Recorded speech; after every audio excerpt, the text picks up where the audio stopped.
ओम शांति।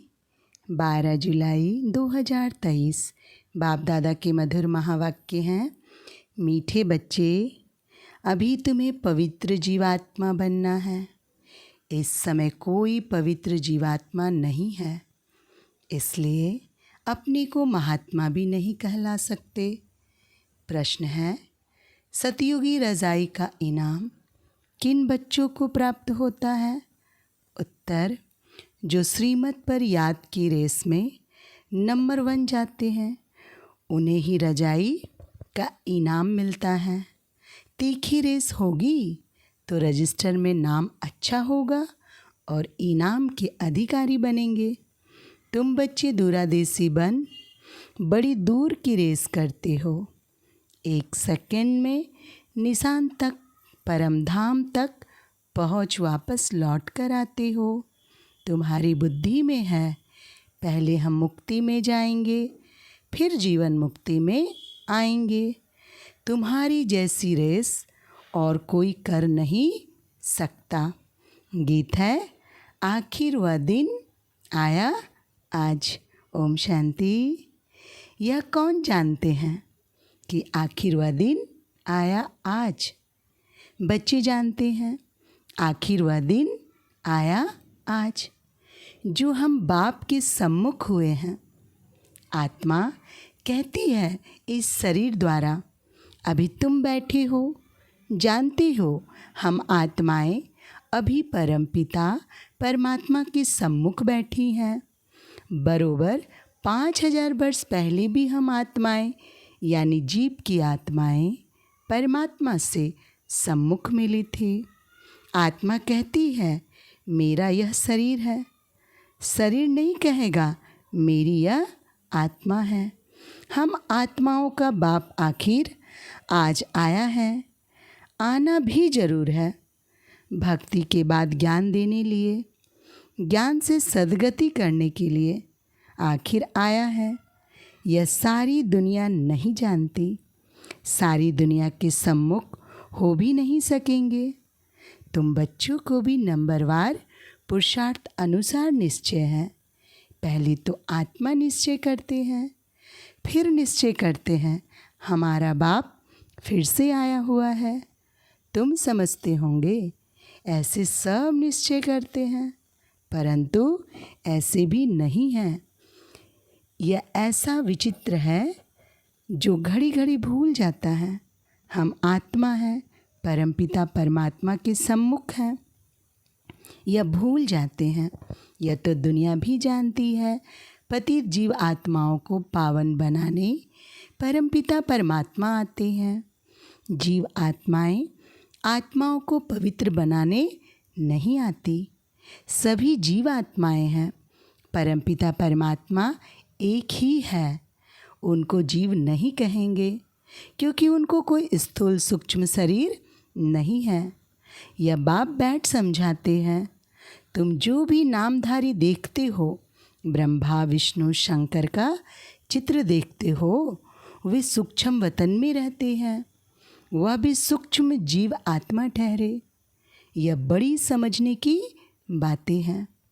मनुष्य तो भल कहते हैं फलाना महात्मा है, परंतु पति दुनिया में महात्मा आ कहाँ से सकते? यहाँ कोई सुप्रीम पावन हो न सके। हाँ, वह सुप्रीम बाप पावन बनाकर गए हैं। सतयुग आदि में देवी देवता थे। यह तो जरूर समझेंगे कि पवित्र आत्माएं थी। अभी पतित जीव आत्माएं हैं, पावन जीव आत्माएं भी थी। बरोबर सतयुग आदि से सृष्टि पर पवित्र जीवात्माएं थी। उनको महान आत्मा कहेंगे। बाप समझाते हैं पतित दुनिया में कोई भी महान आत्मा हो नहीं सकते। जब पतित जीव आत्माएं हैं, पतित जीव आत्मा जरूर औरों को भी पतित ही बनाएंगी। वहाँ है पवित्र जीव आत्माएं, तो क्या करेंगे? ऐसे नहीं कि पवित्र जीव आत्मा बनाएंगे, नहीं, वहाँ बनाने की बात नहीं रहती। इस समय सभी पवित्र जीव आत्माएं बनती हैं। वहाँ तो है ही सब पावन। इतना पावन बनाने वाला कौन? बाप बैठ समझाते हैं, तुम जब देवी देवता थे तो पावन थे, यहाँ आकर पतित बने हो। यह है ही पाप जीव आत्माओं की दुनिया। अक्षर बिल्कुल क्लियर समझाना है बाप जी। पाप जीव आत्मा, क्योंकि आत्मा भी पतित है, शरीर भी पतित है। वहाँ फिर महात्मा अक्षर नहीं देते, वहाँ तो है ही सब पवित्र। कहते ही हैं देवी देवता सर्वगुण संपन्न, 16 कला संपूर्ण, अहिंसा परमो धर्म, जीव आत्माएं हैं। संपूर्ण निर्विकारी माना संपूर्ण पवित्र। तुम बच्चों को समझाया जाता है सन्यासी पवित्र रहने लिए पुरुषार्थी हैं। अच्छे अच्छे सन्यासी पवित्र रहते हैं, जिनको महात्मा कहा जाता है। पवित्र रहने लिए अलग रहते हैं, परंतु वह तो है निर्वृत्ति मार्ग वाले, उनको भक्ति मार्ग में महात्मा कहेंगे, ज्ञान मार्ग में नहीं। ज्ञान और भक्ति दोनों अलग अलग गाए जाते हैं। आधा कल्प सतयुग त्रेता में ज्ञान की प्रारब्ध, यहाँ फिर भक्ति की प्रारब्ध कहेंगे। यह है भक्ति मार्ग। पहले भक्ति भी अव्यभिचारी होती है, फिर अंत में तमो प्रधान व्यभिचारी भक्ति होती है। अभी व्यभिचारी भक्ति का अंत होना है, तब बाप आए हैं। बाप एक ही बार आकर ज्ञान से आधा कल्प के लिए तुम्हारी प्रारब्ध बनाते हैं। तुम नंबर 1 पुरुषार्थ करते हो। कोई तो राजा रानी बनते हैं, कोई फिर प्रजा व दास दासी बन जाते हैं, क्योंकि राजधानी स्थापन हो रही है। तुम अब दूरादेशी बुद्धि बनते हो। दूरादेशी बुद्धि को त्रिकालदर्शी कहा जाता है, जिन्हें तीनों लोकों तीनों कालों का ज्ञान है, उन्हें त्रिकालदर्शी कहा जाता है। तुम अब तीनों लोकों को जानते हो, मूल वतन, सूक्ष्म वतन और स्थूल वतन, 3 लोक हुए ना। तुम अब दूरादेशी बन गए हो। तुम्हारी बुद्धि आदि से अंत तक जाती है, नंबरवार पुरुषार्थ अनुसार। कोई कमज़ोर होते हैं जो रेस में पीछे रह जाते हैं।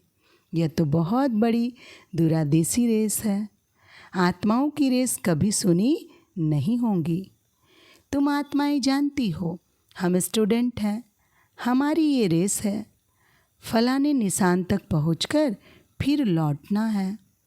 तुम आत्माओं की यह बड़ी दूर की रेस है। बुद्धि जानती है हम वास्तव में वहाँ के रहने वाले हैं। 1 सेकंड में हम वहाँ पहुँच जाएंगे, जीवन मुक्त बन जाएंगे। हम असुल परम धाम के निवासी हैं। यथार्थ रीति बुद्धि जानती है हम परम धाम जाएंगे, फिर आएंगे। जैसे रेस में निशान तक पहुंचकर फिर लौटते हैं, हम भी बाबा के पास जाएंगे, फिर वापस आएंगे। अब आत्माएं रेस सीख रही है। तुम सबको कहती हो मन मना भव। बुद्धि का योग अपने बाप और परमधाम से रखो, जहाँ तुम अशरीरी रहते हो। यह सिर्फ तुम्हारी बुद्धि में ही यथार्थ रीति है। तीनों कालों तीनों लोकों की नॉलेज तुम्हारी बुद्धि में है। 84 जन्मों का ज्ञान और कोई में हो नहीं सकता। तुम जानते हो हमको इस छीछी दुनिया से, छीछी शरीर से मुक्त होकर जाना है। हम जा रहे हैं। बाप रोज़ यह रेस सिखलाते हैं। तुम्हारी रेस अविनाशी है। बाप को जितना जास्ती याद करेंगे, उतना तुम्हारा रजिस्टर में नाम अच्छा रहेगा। कहेंगे इनकी बुद्धि की यात्रा बहुत तीखी है, याद से विकर्म विनाश होंगे। याद नहीं करते हैं तो विकर्म विनाश ना होने के कारण पिछाड़ी में रह जाते हैं। प्रजा व दास दासी बनना यह कोई प्राइज़ नहीं है।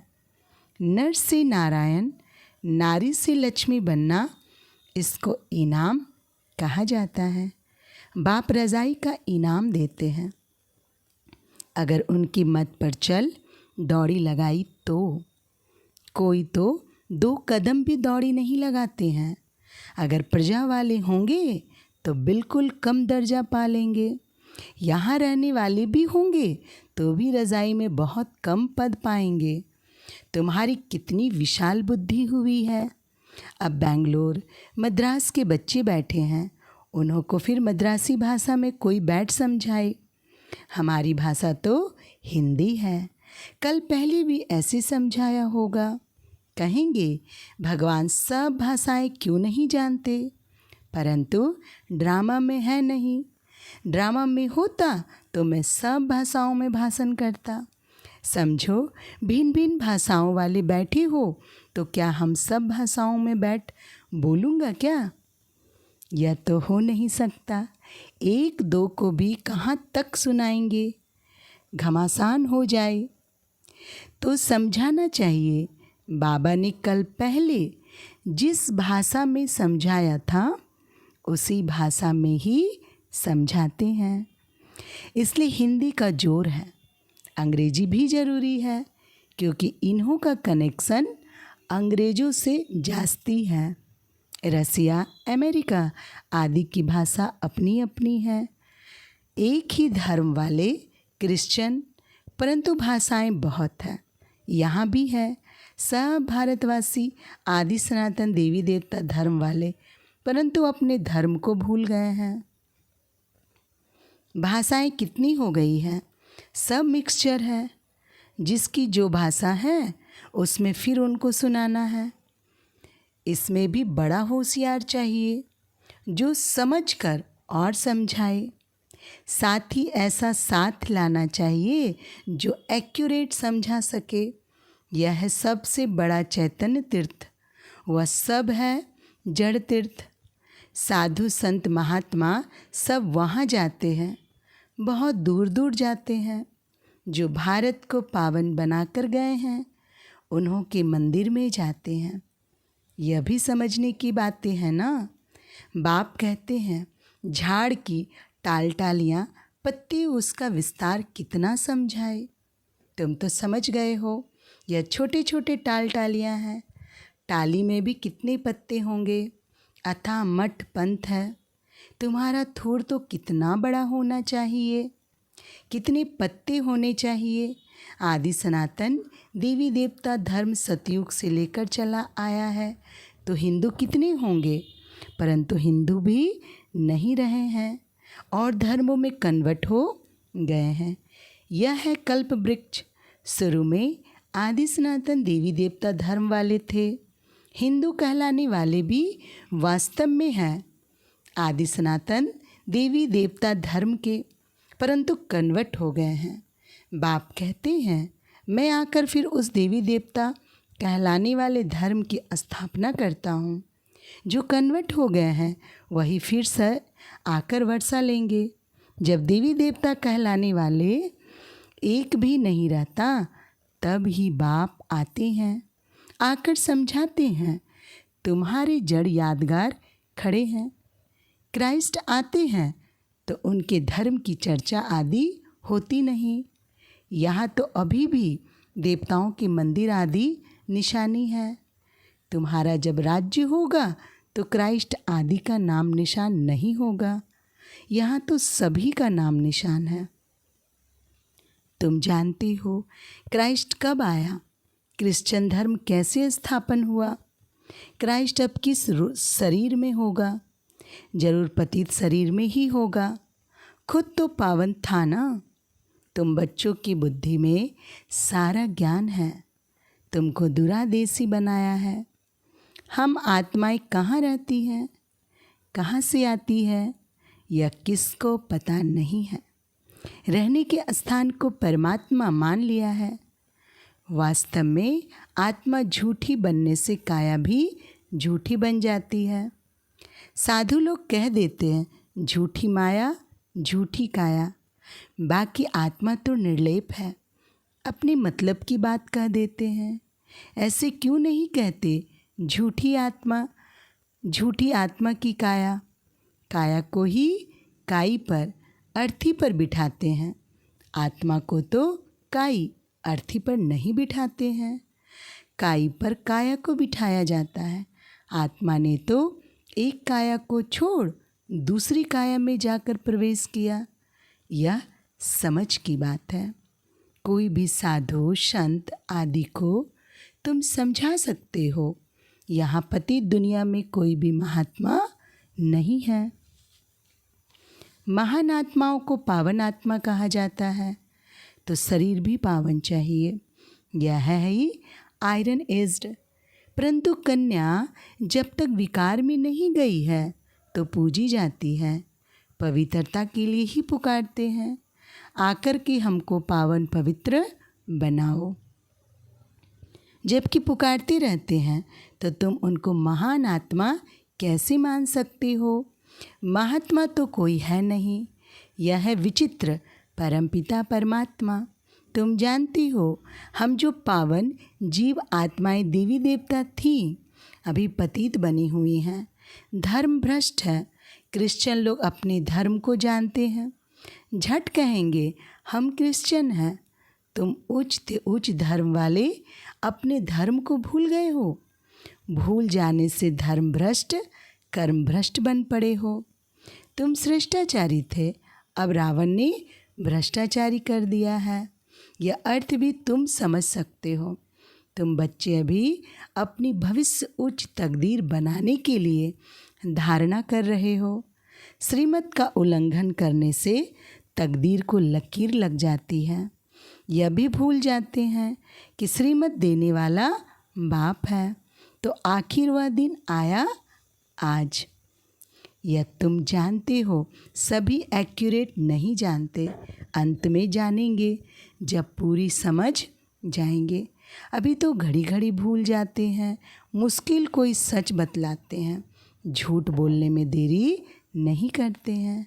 माया अच्छे अच्छे रुस्तम बच्चों को थप्पड़ लगा देती है। बाप तो सब जानते हैं, बतलाते हैं, तुम भूल करते हो, बड़ी डिसर्विस करते हो। अच्छा, मीठे मीठे से खिला दे बच्चों प्रति माता पिता बाप दादा का याद प्यार और गुड मॉर्निंग। गुड मॉर्निंग बाप दादा। रूहानी बाप की रूहानी बच्चों को नमस्ते। धारणा के लिए मुख्य सार। पहली पॉइंट, दूरादेशी बन, तीनों लोकों और तीनों कालों को जान, बुद्धि से रेस करनी है। इस छीछी दुनिया छीछी शरीर से मुक्त होना है। दूसरी पॉइंट, झूठ बोलने की आदत को मिटाना है। श्रीमत का उल्लंघन कर डिसर्विस नहीं करनी है।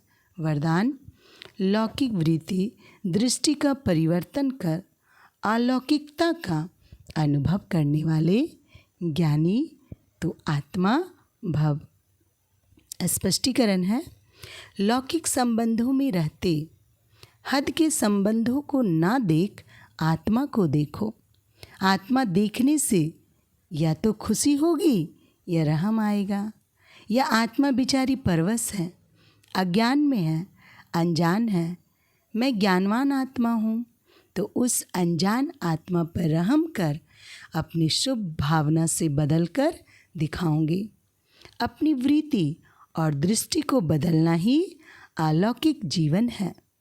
जो काम अज्ञानी करते वह आप ज्ञानी तो आत्मा नहीं कर सकते। आपके संग का रंग उन्हें लगाना चाहिए। स्लोगन है आज का, अपने श्रेष्ठ कर्म से विश्व पिता का नाम बाला करना ही विश्व कल्याणकारी बनना है। अच्छा, ओम शांति।